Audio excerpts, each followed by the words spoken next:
Yo, what's happening, man? Y'all already know, man. It's your favorite ground. Chill on to check in with another episode of Chill Talk the Podcast. And as you can see, we got a real special guest in the building on today. We coming live, man. We got Miss Mickey in the building. Miss Mickey, what's happening? Hey, how you doing? Man, I'm good. You already know we just grinding hard like a bad pair of brake pads. You did. I feel you. Already, man. That's what's up. That's what's up. So look. We ain't gonna waste no time. I know a little bit about you. I'm about to know everything I need to know about you. Uh-oh. So we just gonna jump right on into it. Go ahead and introduce yourself to the people. Hey everyone, I'm Mickey Ayla Clark. As Miss Mickey Speaks on social media.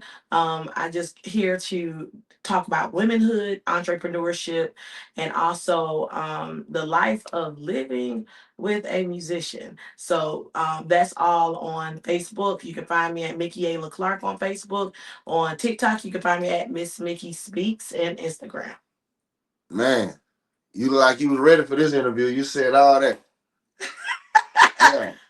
What word say? Always be ready. Always be ready. That's what's up, man. Always be ready. So look, like we said, we're gonna dive right into it. So I want to dive into the last part you talked about first. Yeah. The life of being with a musician. Okay. Because I'm a musician myself. I consider myself a musician as myself. So look, let's dive into that. How is it? How is the life of being with a musician? Um, well, it's actually exciting. There's always something happening. There's a funeral, there's a church service, there's a wedding, there's always a life event. So, being that spontaneous gigs happen, do not plan your life with this musician because you will be disappointed. But at the end of the day, you have to have grace and you also have to have room for adapting with someone else that is always on the go and always on the move. So look, I'm gonna piggyback off something you said. You said don't plan nothing. Let's dive in. Let's dissect that a little more because a lot of times that is real challenging because you may have something you really want to do, right? But this church need this drummer on this day, and they paying this much money, right? So like, how do y'all handle those type of situations? First off, I believe if you're a type of person who automatically, okay, so I'm a politician. So when I ran for state representative for Turner County, Coffee County, and Irwin County, I was always on the go, and I had to get up and leave, but I had to prepare because I have two girls, so I had to prepare for my girls. So I have a understanding when somebody calls you, you have to get up and go. So if you're in a relationship with someone who's a musician, you need to have some type of understanding that when it's time to eat, let them eat. If it's time for lunch, 12 o'clock, every day around 12 o'clock, it's going to be lunchtime at work. Yeah. It's the same thing with a musician if somebody call. Yeah. And, and also you have to be careful of being jealous or covet or having envy in a relationship, because if both people are always getting up, leaving, or having something to do, you have to have a common ground. And that's something that we created for ourselves, is common ground, which is creativity. We're both creatives. We both love the Lord. So, and we both have understanding when it comes to someone has passed away. And we know that my man is the best drummer in the city or in the nation. Okay. So, so at the end of the day, I know that he's going to get called if there's an event that may occur. So like how long y'all been rocking though? Like how long? So the craziest thing is, he just sent me a message. I didn't even know we were Facebook friends for 7 years. We was Facebook friends for 7 years, and he showed me the message. Like, this is how long we actually been connected. Right. And so what what happened was we were just friends, and he happened to message me, and I messaged him, and it was always, hey auntie, and I called him nephew. And because I had auntie vibes. And but he thought I was older than him. Come to find out, I'm younger than him. Okay. And so me doing my advocacy work, community service, I did not care for a relationship. I was not caring about um no man. I was focused on community, running for commissioner, helping other candidates in politics, trying to make sure they win primary. So I was always head first in business. But it was just one day after my election, and it was in November, and he was like, why I was on this trying to, y'all know how black people be pop up on your phone, and I was trying to download this dating site, and I was aggravated. I can't stand to be aggravated on my phone because I know technology, and if it don't work like I know it's supposed to work, I get aggravated. Right. So I'm on the phone with him. I'm talking, and I was like, I can't get this dating site to download. I was like, shoot, I done told this man that I'm trying to get this dating site to download. Right. He said, why are you trying to get a dating site to download when you're on the phone with me? I said, oh, glad that tea. Oh, I said, okay. Yeah. I said, okay, he threw some game out there. I said, okay, I never knew you was interested. And then after that, we pretty much moved in together, and now we're engaged, and that's that. That's what's up. That's what's up. Okay. Yeah, I know I'll be DJing that wedding, so I'm waiting on it.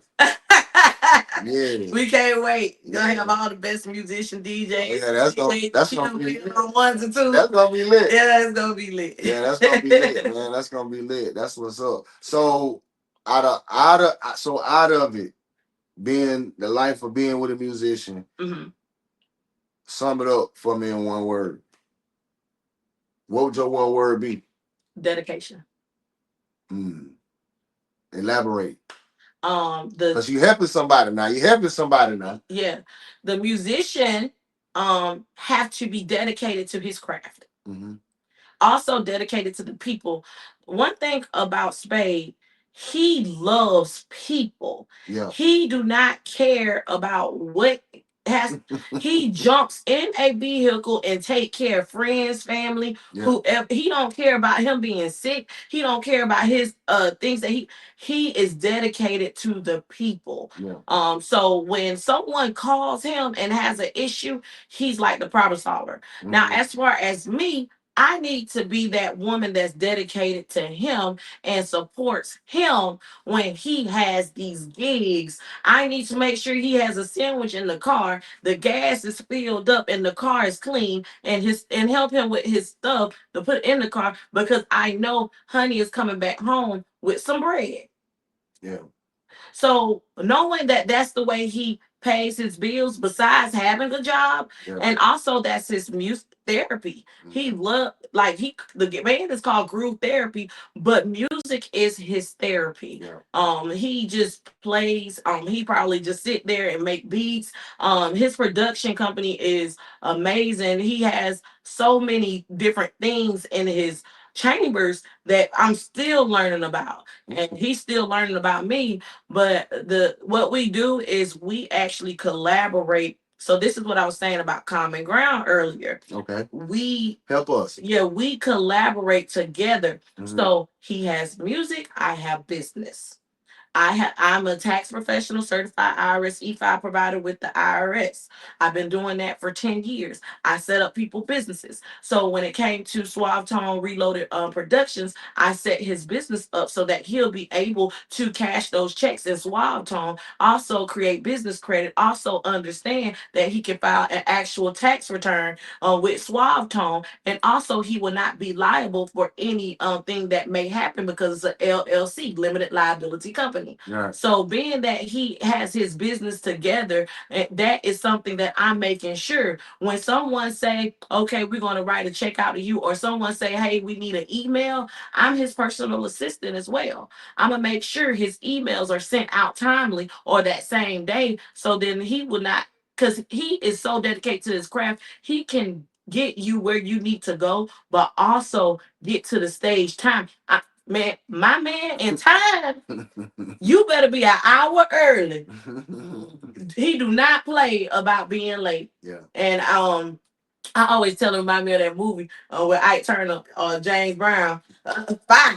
Or James Brown talking about that that's a fine. Yeah, that's fine. That's fine. That's so fine. Yeah. so he don't play about time. Yeah. And that's the most precious gift God has given us is time. And so the fact that he is a person that is about his business, I our common ground is even the creativity. Logos. It takes me like 5 minutes to create a logo or put something together, collaborate with other artists and put their stuff in one collage and make them look good in the limelight.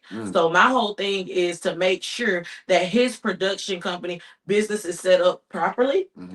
He also receives and has transparency and accountability within his finances, bookkeeping, taxes, whatever it may need to be done, they'll be done. Also,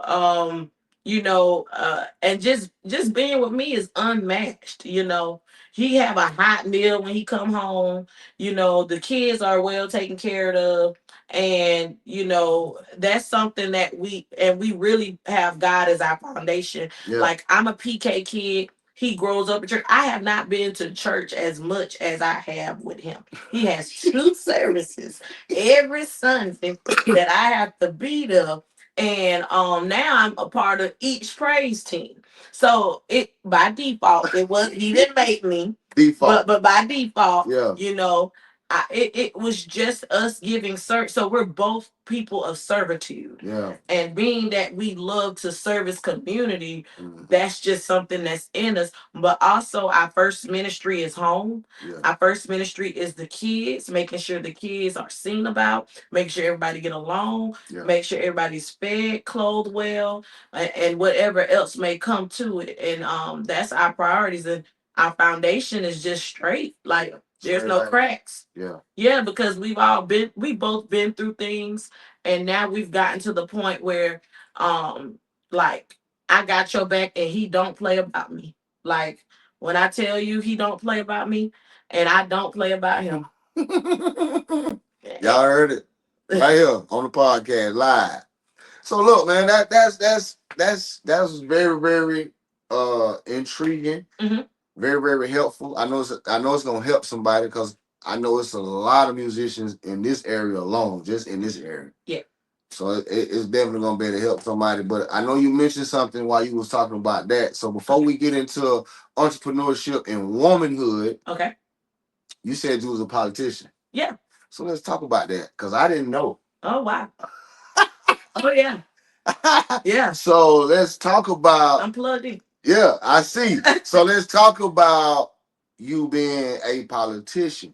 Okay. Because, and don't take this the wrong way, you never gave me politician vibes. Wow, that's a good thing. You know what I'm saying? That's awesome. So yeah. So I want to dab into that. You say you was a politician. Well, where you was a politician at? When did this happen? How long was you? You know what I'm saying? Mm-hmm.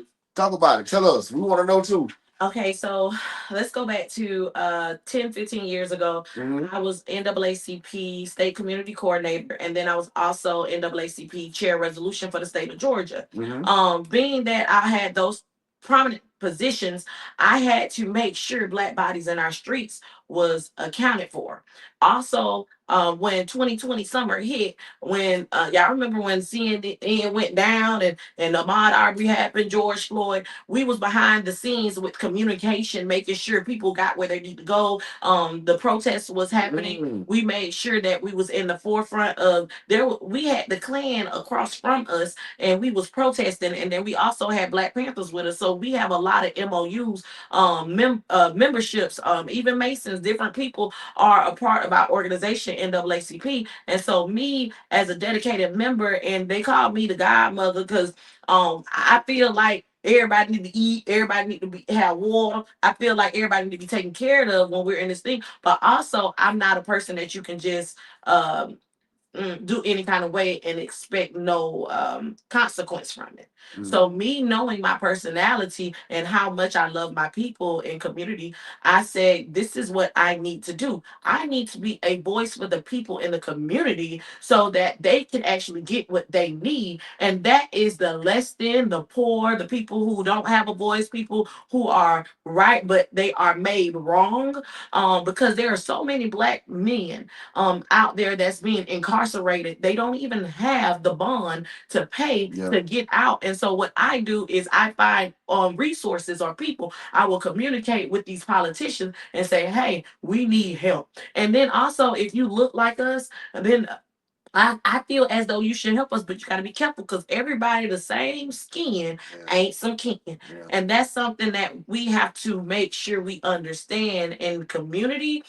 So I don't always look at the color of our skin, but I understand the statistics of our skin color. And I try to make sure that whatever we do out here in the world, that it also shows a godly virtue, meaning we have the fruits of the spirit, love, peace, joy, and long suffering. So at the end of the day, we have so much corruption in our systems. Why not have people who have a sense of godliness inside of our system? Right. Because wherever I go, God go. So now I'm in this community system running. I was the first black woman running for state representative in Coffee County, Irwin County, and Turner County. Say it one more time. First black woman running for state representative in Irwin County and Coffee County. And I received probably about 7,000 votes. And it's okay. But I lost that election. 7,000 votes. How that felt though? Um, I felt defeated because I knew how many votes I needed to win. But this was your first time ever running for doing anything like this, right? Before that, I ran for Coffee County Commissioner seat in Douglas, and I received like 400 people. Well, it probably was it wasn't that many. It was probably like 200 people. It was so long ago, but it was 200 people that voted for me in Coffee County at that time, but I lost. Then I went for a higher seat because I was on a higher level. I was also the chair of the Democratic Party for Coffee County. I was also working as next gen on the national level where you graduate from NAACP, and it's sort of like freedom fighters. They take you to Arizona, Detroit, and different locations, and you have to learn how to write grants and utilize pen and paper to fight freedom versus always fighting and fussing. Because there's a difference in writing a check and getting things done and just talking about it. So what we did was we learned the different elements of actually being legal, and also the different elements of what we should do when we're organizing. So grassroots organizations is embedded inside of me, and I know how to go to Arizona and grassroots organize. I know how to go to California. I know how to go to Washington. So that's why they set us up into these nice resorts, and they taught us exactly what we should be doing. Right. And with that training, it has really taken me to the catapult of learning. Now, I've always had to give the gab. My daddy had like 3 businesses. Right. So growing up with a hustler, and my daddy and my grandmama was a hustler. So being that my family roots was getting things done or go getting, my mom's an apostle. So I'm up here working with my daddy bookkeeping as a child, getting things done. I'm on the other side with my mama, making sure she had flyers, websites, pastors are on these flyers and stuff, posting it. So now I'm putting the gifts that God has given me together with the skills I have learned. And I say, you know what? Politics. I'm able to do political science. I'm able to get things done. So every time there's something going on at the school board, they're calling me to be able to speak on behalf of the kids or the people. And that's what I did in Coffee County. I was always going to different things and making sure. But that's how I got into politics, knowing that advocacy work is just one step, but a vote is what matters. When you can vote for your people to be taken out of bondage, it's a difference. When you can speak for your people and say, hey, we no longer need you as the judge anymore because you up here putting these people under the jail instead of actually going by law or what's right and what's wrong. Okay, reasonable doubt. Help us out. Probable cause. Help us out. Do something where our people won't go. Because it's crazy how we are so quick to go or so picked on, and you don't see that many people in position that looks like us. That's just like a man telling women how they should utilize their body, and they don't even know what to do or how to be a woman or how to push out a baby. Yeah, I feel you on that. I feel you. Podcast, I hope y'all listening because I know this is different from what we normally do, but this is what's going on. You know what I'm saying? For real. So let me ask you this question about being in politics and being a politician. Would you do it again? Yes. In Douglas or Urban, or would you do it in Valdosta? I would I had to say no. They called me and asked me if I'm interested in running for state representative because at this moment I'm doing real estate. At this moment I'm building a family with my man, and it's about Mickey and who she is right now. So that womanhood and entrepreneurship is kicking in. So I don't want to be selfish, but for 15 years of my life I've tried to work with the people. And this past time when Helene happened, I delivered over $500,000 worth of supplies into the community of Douglas from a school gym, making sure everybody had bleach, tissue, food, water. And so doing that and making sure people are getting what they need, I've done servitude for the people. Right. Now it's time for Mickey to find out who she need to be in order to flourish, who she is in family, what type of pillar, who she's going to teach the village. You know, there's matriarchs growing up. I have to focus on my legacy. Yeah. That's what I have to focus on now. And I'm also in school. So going to real estate school and also regular college, because I really would like to be a lawyer. So working on that, you know, let me finish some of that stuff. And when I finish, I believe I'll run for Congress. Okay. That's what's up. That's what's up. So you just really right now it's just all about me.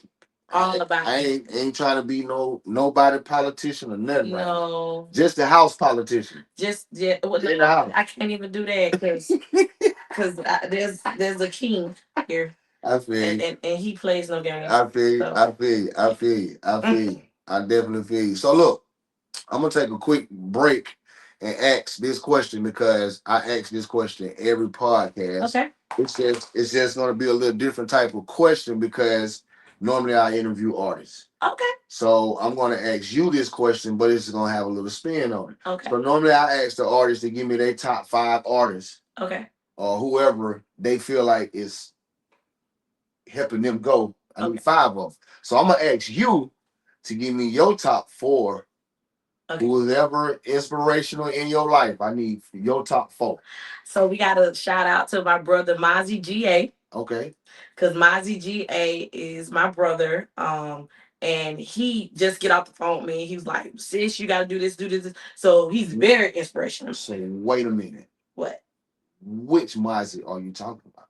Mozzie GA, well, I call him Snookaboo, but Black Love? Yeah. That's my brother. Wow. Okay. Yeah. Give me your next 3. Now we got Lucas together. Wow. Yeah, that's my brother. Mozzie. Yeah. That's my dog. I got pictures in the phone, everything. Like, we tight like. Yeah, that's my brother. He from Douglas. Yeah. So you know we live in the same house. Yeah. G-Rock the dealer, he raps too. Yeah, I know him, but I know my brother. Gotcha. My brother, we eat together. Say no more. So we ain't gonna talk. Say no more. Give me your next 3. Yeah. The Mozzie, man. That's what's up. Yeah. So, okay.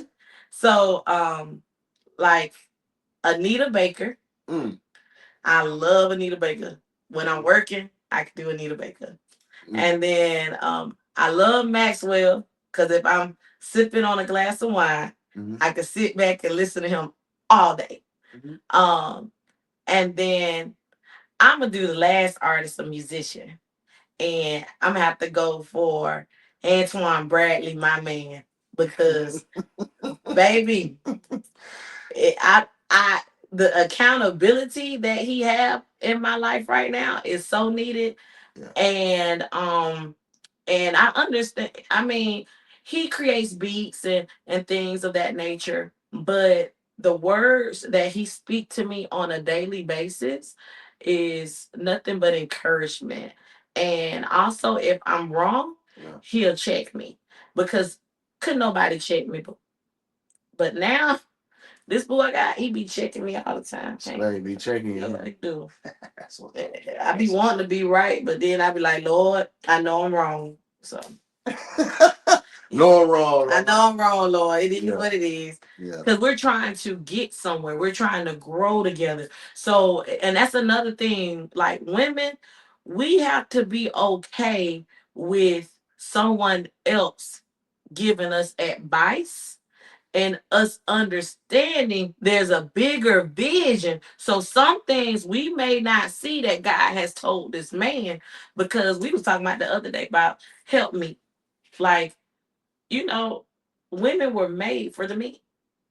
Mm-hmm. And we have to really understand that, like, we were made to help this man versus, so me as a politician, I'm a bulldog. Like, I go out there, it's over with. Yeah. But, you know, in this house, I understand that he's the visionary.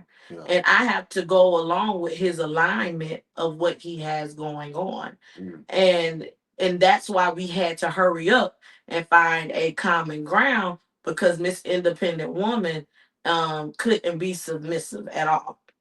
And it's not at first. No, it was a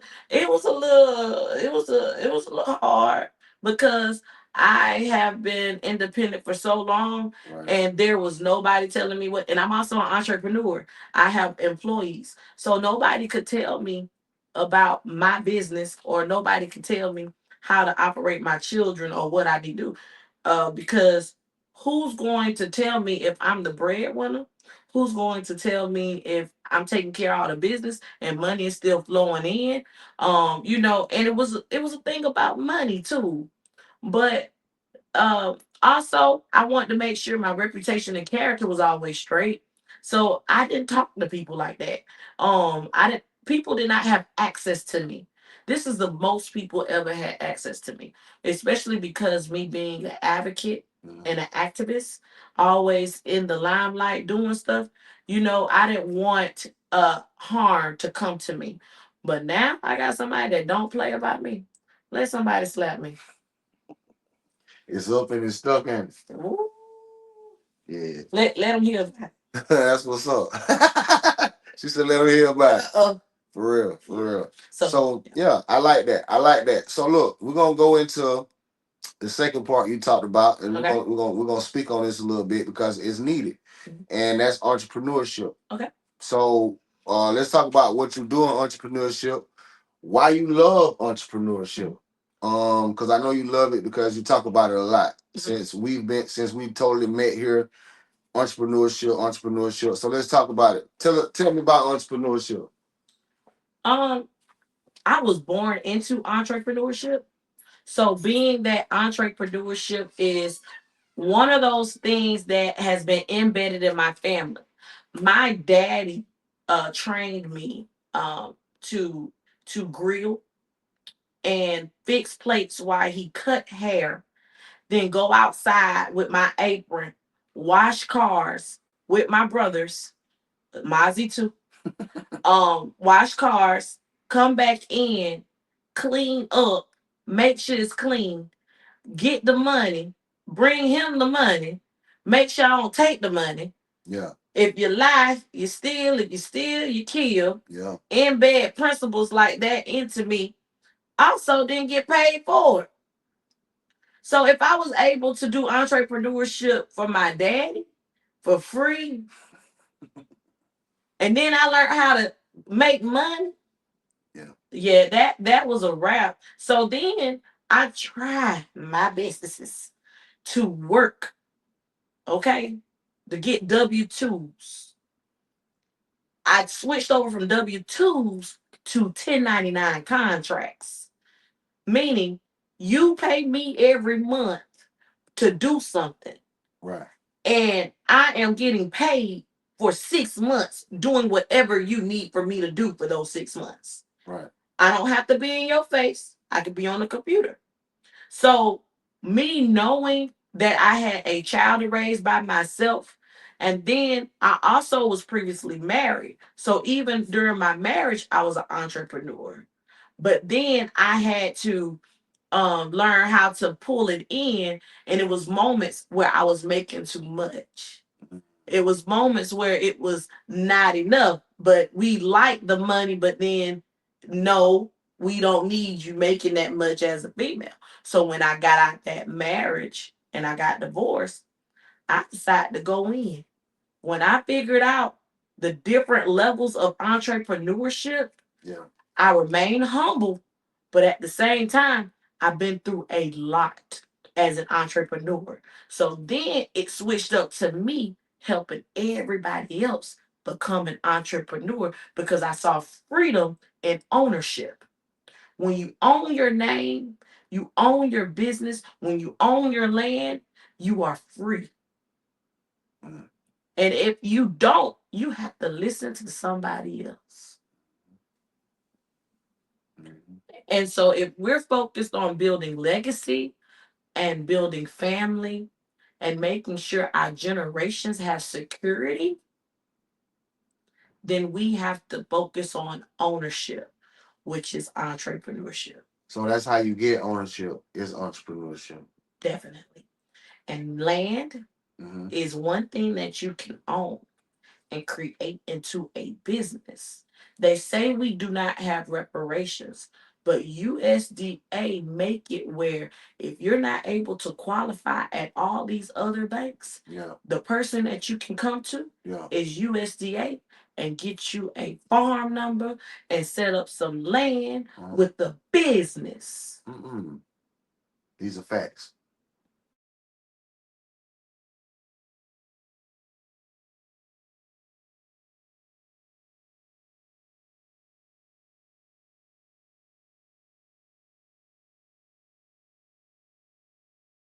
LAND. Yeah. Land. Yeah. So that's the important part of entrepreneurship. Right. Is having some land. Right. I actually had an organization called South Georgia Co-op, and it was for Black farmers. Right. There was a lot of things that came out with Warnock in reference to the 22007, 22006. These are laws in reference to people who are farmers and socially disadvantaged. So what happens is there are people out here that have been struggling to have cows, struggling to have chickens and keep their land. There's eminent domain, there's air property, there's so many different things that happens to people who have land. But if you don't know better, we perish because of the lack of knowledge. So you have to be able to get the right information from the right people. So there's offices. USDA has a FSA office inside that you can walk into, and they supposed to have a list of different properties that are foreclosed or things that are for sale.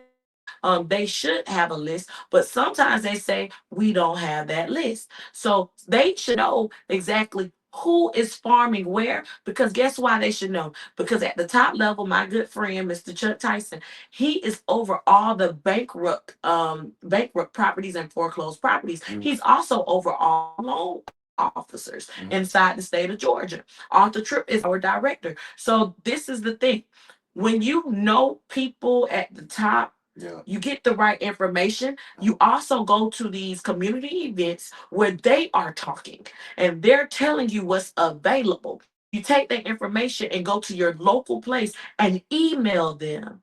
When you email them the information you need, they have to send you back that information instantaneously. You walk up there, it's liable for people to say, no, not today, or somebody's sick, or we're not able to. Yeah. So that is a barrier between us knowing exactly what we can qualify for. Because think about it, if you have land, what else can you have? You can have food. You can have whatever you want to have on land. all you have to do is put a what? Seed in the ground. Yeah. When you put that, something's going to grow. When you create a foundation with concrete, that's collateral. Yeah. That's wealth. So I believe that everybody say we're looking for reparations. It's there. You just have to be able to tap into what's available to you. And you have to have time. I'm flexible as an entrepreneur. I can go find out all kinds of stuff. Yeah. Yeah. I'm learning some stuff today, man. I'm telling you. Chill Talk the podcast. You hear me? We learning today, y'all. We ain't talking about no artists doing no 50, 55, 6 shows. We learning some valuable information today. So look, we're gonna get into this womanhood. Okay. Tell me about it. Talk about it. What are your I want to know what are your expectations for womanhood? Okay.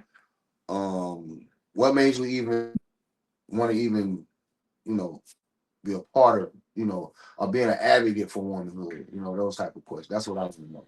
People talk to us. To be honest, I've always been a strong woman. I've always been in a community where people is always looking up to me to get something done, and it has been very.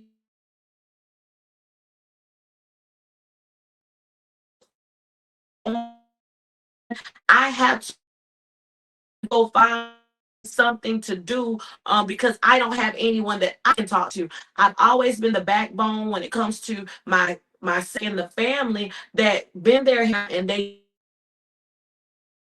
just keep going. Yeah. But we have to is figure out the word of God, like what in there, because that's one of the oldest books that's out the fruits of the spirit, and then get some clarity about yourself, knowing, and that I believe that is the ultimate womanhood is treating others when they treat you wrong. How you treat others when they treat you wrong. There's so many people that mistreat first a community of folks, and then there's so many people that treats off just a race, and there's so many people that discriminate against people, genders, who you are, where you are, and nepotism. All this stuff happens. All the schisms happens.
And see how the devil try to come in between a good conversation and a godly conversation? We ain't even going out like that. We just talk the podcast. We back in here.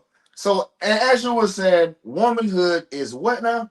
Womanhood is when that strong woman meets safety, security, when she because most of the time that woman bends her head down and she just works. She just do whatever the family needs for her to do, and she do not complain. She do not mumble.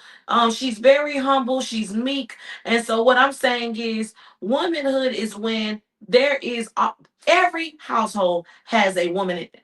Why? Because most households had to have a child.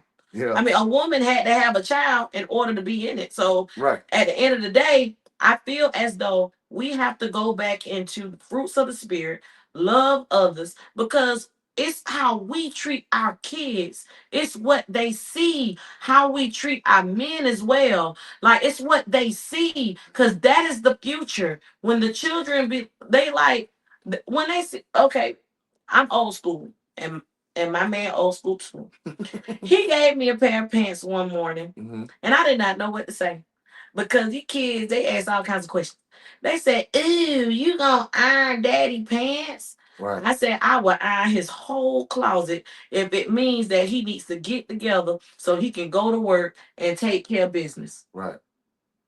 So I didn't have no. She said, "Oh, okay, Miss Mickey."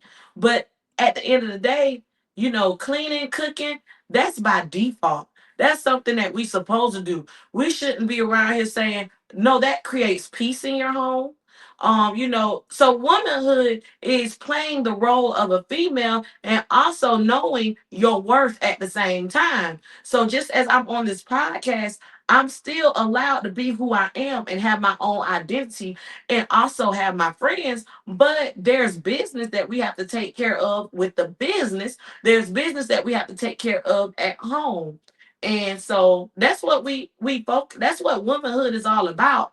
Being all of that and making sure you are building the right legacy for your kids, letting them see you at work, but also understanding that there's bills that have to be paid, knowing about bookkeeping, knowing about taxes, knowing about credit, knowing all the things that it takes for you to make sure you have security. Also knowing about saving, because us being black people, you have to know that you need a nest egg just in case something happens. Somebody can get pulled over by the police. An incident can occur at school. Anything can happen. You may need a lawyer. And me coming from NAACP, a lot of people ask NAACP for their help when they only need a lawyer to help them.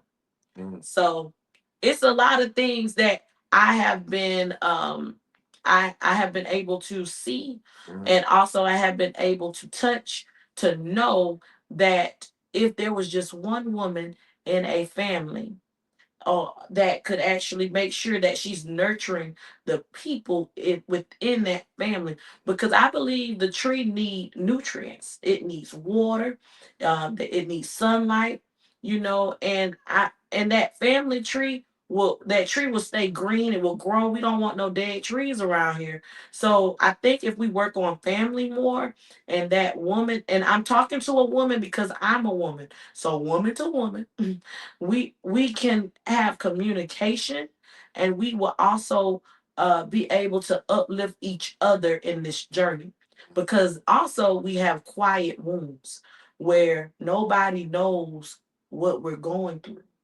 but another woman knows if she has a quiet wound as well, and we can communicate. And it's not that I'm trying to take what's yours, it's that I'm trying to let you have what God has for you. Yeah, that's what's up. And that's what you are advocating for in womanhood. Womanhood. And also, I add them together. Womanhood and entrepreneurship equals legacy. If you have one woman in your house that understands credit, bookkeeping, also know how to be wholesome, know what it means to not, like Betty Wright said, don't smile at every man that you meet.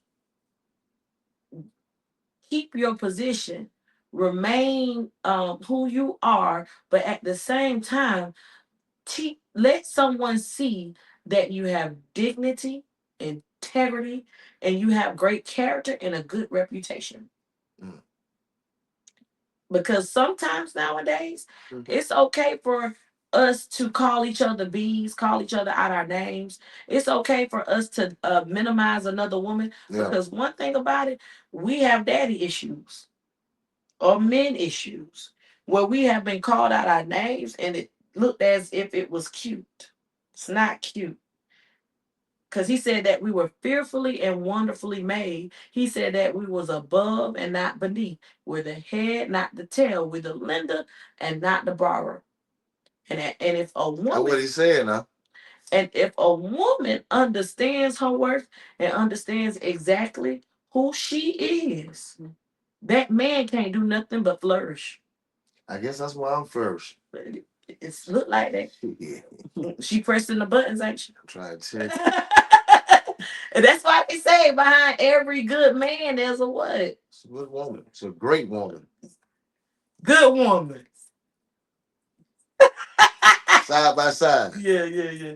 Side by side. Side by side, man. This has been a, how can I put this? Because I think this is like um And you know what? Side by side, her saying that, that's one thing that I mentioned to him. right. We was going through an ordeal one time, and it was new, and I was like, I don't know what to say to you, but all I can tell you is I'm beside you. So why did you? Let me ask you this: Why did you? Why was it new? What do you mean? Why it was Ooh, new? cause I'm green. I don't go. I ain't. This is a new relationship. I ain't never like. Right. Yeah, I was married for 11 years of my life, Right. and it was baby. It was like a baby marriage. I have not been able to. You know how a lot of people have experienced. I was sheltered. My daddy did not play about me. And then I felt, knowing womanhood, I always felt like you shouldn't be shaking hands with all these men and be talking to all these people, because that's how I was raised. I'm old school country. My grandma and them didn't play about that. I was raised by old people. Yeah. No old people. You ain't even supposed to sit in no man's lap when you go. Come on now. Yeah. When men folk in the room talking, where you go? Yeah, you go out and play outside.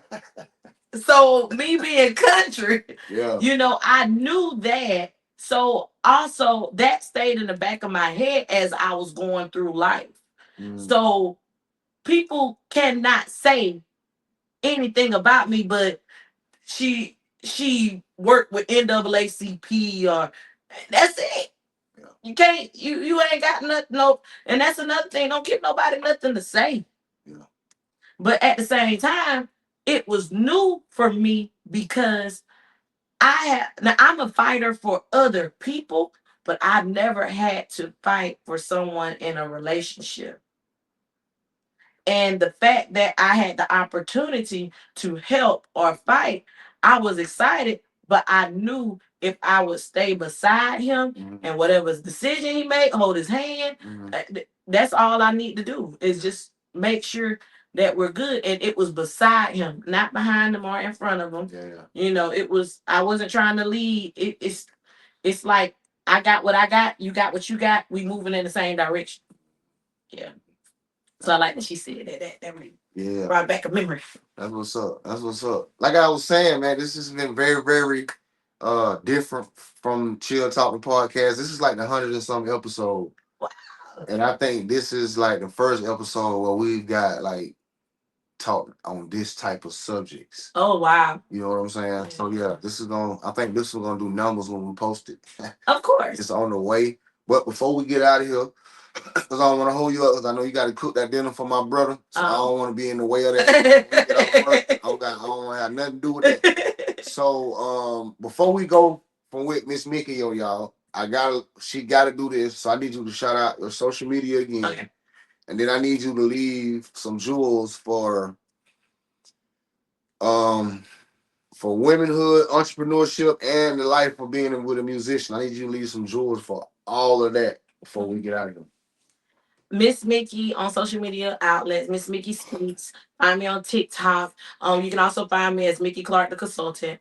But my name, you can Google me, Mickeyla Clark. You'll find out a whole lot about me. Y'all even see my mugshot, child.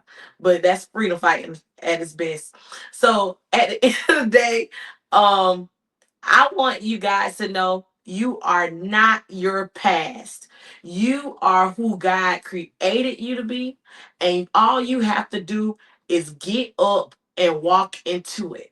Write the vision, make it plain so that other people can run off of it. Meaning, make sure it has clarity so that someone else can actually duplicate what you're doing. But make sure you make money off of it. Go get that stuff copywritten. Go to BMI, get your stuff published. Make sure you do all the necessary things, even with your business. Your name is one of the most important things out here in the world. So make sure you do what you say you're going to do and be on time, because it's disrespectful when you're late. So, like Drumline said, when you're early, you are on time, and when you're on time, you're late. Be on time. Please be on time. Please be on time. Time is money. Money is time. Miss Mickey Clark, I appreciate you for sliding by Chill Talk the podcast. I'm excited. This has been one for the books. Like I say, man, just keep going, keep doing what you're doing. You know, me and my wife supporting. I know you and Spain supporting us. So look, yeah, we all locked in this together, and we're gonna make it do what it do. You did. Exactly. Chill Talk the podcast, man. We out of here. Appreciate ya.